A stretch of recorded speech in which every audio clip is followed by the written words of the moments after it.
बारे में आज हम एक बहुत दर्दनाक हादसे के बारे में बात कर रहे हैं। एयर इंडिया की एक फ़्लाइट थी बोइंग 787। जो बोइंग की फ़्लाइट है उसका नंबर है AI-171। AI-171 जो अहमदाबाद से लंदन जा रहा था। वो टेक ऑफ के 5 से 10 सेकंड के बाद वो उसका क्रैश हो गया। अब मैं अगर बात करूँ बोइंग 787 की, तो जिस ज़माने में ये फ़्लाइट आया था तो नॉर्मल फ़्लाइट से ये 25% फ्यूल को कंजप्शन से बचाता था। अगर नॉर्मल फ़्लाइट में इंडिया से अमेरिका जाने में, लंदन जाने में अगर 100 लीटर पेट्रोल लगना था या जेट फ्यूल लगना था, तो ये फ़्लाइट के आने की वजह से 75 लीटर लगता था। ये फ़्लाइट जो है बोइंग 787 एक घंटे में अप्रॉक्स 14,000 किलोमीटर ट्रैवल करता है। और वो फ़्लाइट जो 13 से 14 घंटा कंटिन्यू ट्रैवल करने वाली फ़्लाइट थी, वो फ़्लाइट से 5 से 10 सेकंड में क्रैश हो गया।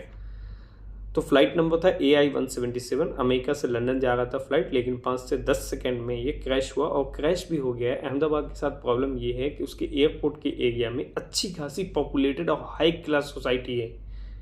तो फ्लाइट की डिटेल अगर हम बात करें, ये 12 जून का फ्लाइट था। Aircraft Boeing 787 dream liner. ये जो फ्लाइट है वो 14,000 किलोमीटर पर आवर है। इसका कैपेसिटी मतलब रेंज है इसका, 1 घंटे में 14,000 किलोमीटर जाता है और 13-14 घंटे की फ़्लाइट एक बार में ट्रैवल करता है, डायरेक्ट ट्रैवल करता है वो 13-14 घंटे की फ़्लाइट। इसमें टोटल जो सीट्स होते हैं वो 248 सीट होते हैं। आज की फ़्लाइट में 242 with crew member, including crew member जो है वो 242 था। तो मतलब 242 लोगों को एक साथ वो लेकर के 13-14 घंटे और 13,000 किलोमीटर पर आवर के स्पीड से वो जाता है।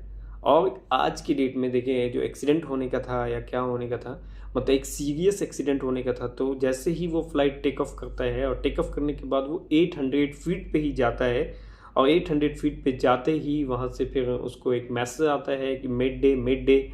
और वो फिर एक उसके जस्ट 2-3 सेकंड के बाद वो जा करके एक BJ मेडिकल कॉलेज हॉस्टल के ऊपर वो क्रैश हो जाता है अहमदाबाद में।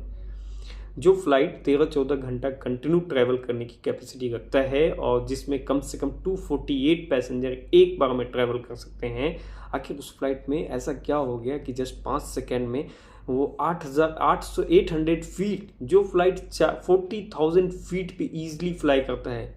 मैं बोइंग 787 में ट्रैवल किया हूँ। जब मैं कतर से नाइजीरिया जा रहा था, अफ्रीका, तो बोइंग 787 की फ़्लाइट थी। वो बहुत अच्छी फ़्लाइट होती है वो।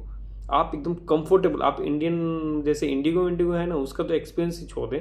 अभी वो एयर इंडिया के फ़्लाइट का तो मैं ट्रैवल नहीं किया वो कैसा है, लेकिन बोइंग 787 को अगर आप सही से डेवलप करेंगे तो उसमें अच्छी फ़्लाइट है। आज के जैसे क्रैश से थोड़ी देर पहले पायलट ने कहा मिड डे, ये एक टेक्निकल इमरजेंसी का सिग्नल होता है। मिड डे का मतलब एक टेक्निकल इमरजेंसी हो गई है, जब पायलट समझता है कि अब कुछ सेकंड में एयरक्राफ्ट क्रैश हो सकता है, तभी वो मिड डे कहता है। मतलब अब उसके पास कोई ऑप्शन नहीं है उसको बचाने का। और जैसे वो 800 फीट पे अगर वो फ्लाइट है, अगर वो आपसे कंट्रोल नहीं हो रहा है, तो अब उसमें बचने के लिए कुछ भी नहीं है, वो सिर्फ क्रैश ही होगा। अगर 40,000 फीट पे है, अगर उसमें कुछ इमरजेंसी हो गया, तो आप उसमें कुछ टाइम मिलता है आपको। आप वहाँ से 40,000 से स्लो डाउन होते हैं, एयरक्राफ्ट स्पीड में होता है, तो आप उसको जहाँ चाहे वहाँ ले जा सकते हैं, सिटी से दूर और ये से दूर। ये तो जस्ट अभी मतलब वो फ्लाइट टेक ऑफ किया और 5 से 10 सेकंड के बीच, 7-8 सेकंड के बाद मतलब वो फ्लाइट क्रैश हो गया। इसमें ट्रेजिक इम्पैक्ट क्या क्या हुआ कि सभी 242 लोग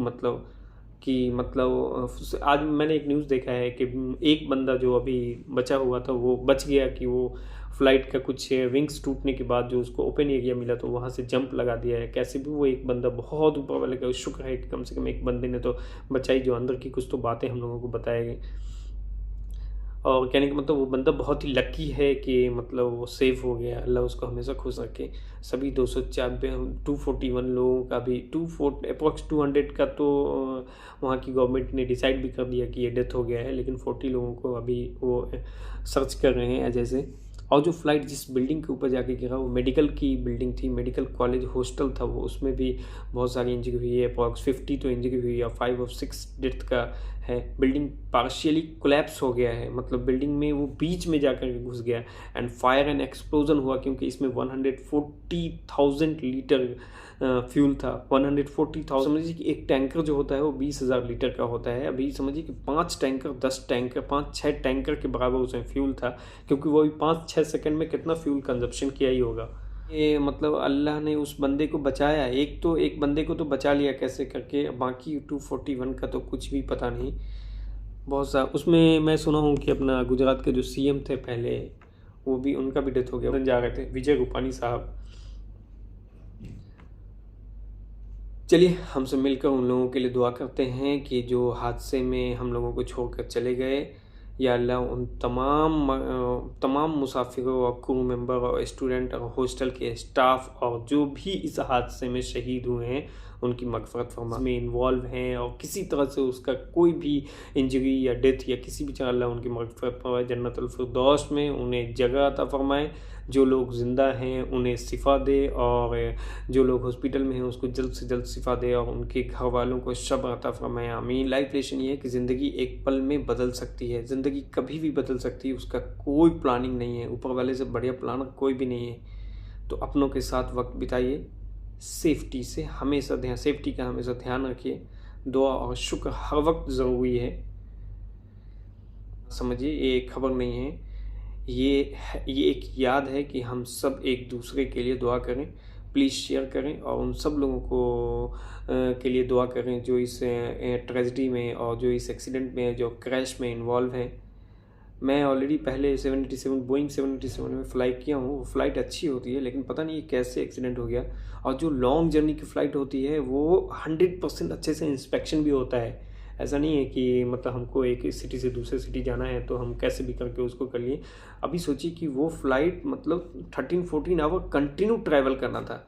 मैं एक वीडियो ये भी देखा कि मतलब लोग उसमें वीडियो बना ही गए थे, अभी वो तो बिल्डिंग दिख ही गया था और उसके बाद वो क्रैश हो गया। बिल्डिंग दिखने का मतलब हम लोग तो ये समझते हैं कि मोबाइल नेटवर्क भी आ रहा है, अभी कोई प्रॉब्लम नहीं है, लेकिन वो जैसे ही अभी ऊपर ही गया और मतलब उसमें इंजन में पावर नहीं मिला, क्या नहीं हुआ कि मतलब वो 800 फीट, जो फ्लाइट 40,000 फीट के ऊपर जा सकता है वो 800 फीट के 40,000 पे फ्लाई करता है, ईजिली फ्लाई करता है। 40,000 पे नॉर्मली फ्लाइट नहीं जा सकता, जो आपकी इंडिगो है वो 40,000 पे नहीं जा सकती।